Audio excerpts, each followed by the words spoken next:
இப்போ வெண்டை சாகுபடி பண்ணியிருக்கோம், எடுத்துக்கிட்டு இருக்கோம். இன்னும் இளம்பயிர் பண்ணிக்கிட்டு இருக்கோம். பயிர் முடிஞ்சு அடுத்த பயிர் ஆரம்பிக்கிறதுக்கு அதோட உழவு, அதுக்கப்புறம் அது விதை, மற்ற அதுக்கு உண்டான அடி உரம் இதெல்லாம் வாங்குறப்ப அதெல்லாம் வாங்கி பண்ணணும். பண்ணாதான் இயற்கை விவசாயத்துக்கு நல்லா இருக்கும்.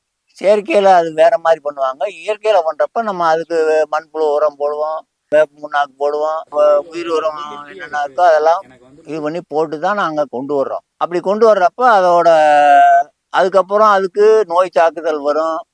அதுக்கு வாரத்துக்கு 1 நாள் 2 நாள் கெமிக்கல்லாம் தேவைப்பட்டா அடிப்பாங்க. இது அப்படியே இல்லை.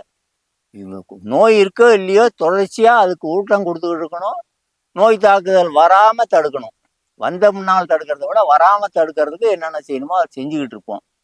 அப்படிங்கிறப்ப உழைப்பு அதிகம், செலவினம் குறைவு, ஆனால் நான் தரமான பொருள் கிடைக்குது. ஆனால் வெளி மார்க்கெட்டில் இதுக்கு அந்த மதிப்பு இல்லை. விரும்பி வாங்குறவங்க தான் இயற்கை பொருளை வாங்குறாங்க. இது மாதிரி எல்லாமே இதில் விருப்பத்தோடு வாங்கணுங்கிற ஒரு இது வரணும்.